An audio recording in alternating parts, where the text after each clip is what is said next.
Bonjour à tous. La vie du croyant est parfois une vie de lutte.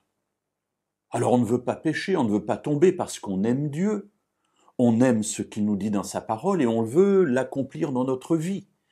Alors nous essayons de mettre en place toutes les stratégies pour discerner les pièges du diable et ne pas y tomber. Et puis pourtant on y tombe.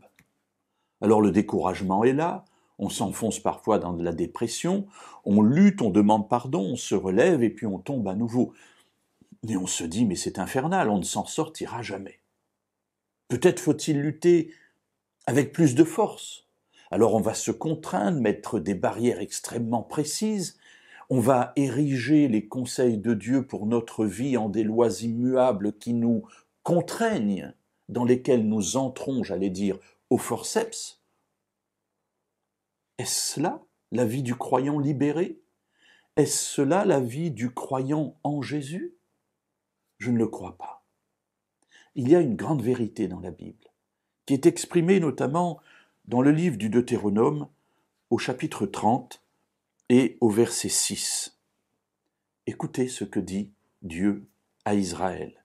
« L'Éternel ton Dieu circoncira ton cœur et le cœur de ta descendance, pour que tu aimes l'Éternel ton Dieu de tout ton cœur, de toute ton âme, afin que tu vives. » Mes amis, voyez quelle parole extraordinaire. Il n'y a pas ici de contraintes, il n'y a pas ici de choses extraordinairement difficiles, mais un passage merveilleux. Dieu va circoncire mon cœur pour que je l'aime de tout mon cœur, de toute mon âme, et que je vive. Alors j'ai l'impression du coup que dans ma vie, je me trompe souvent de combat. Je veux combattre contre le péché, je veux combattre contre les mauvaises pensées, je veux combattre contre les tentations. Et mes amis, la vie m'a appris quelque chose, c'est que je ne suis pas équipé pour ce combat. Ce combat est perdu d'avance pour moi, parce que je suis pécheur.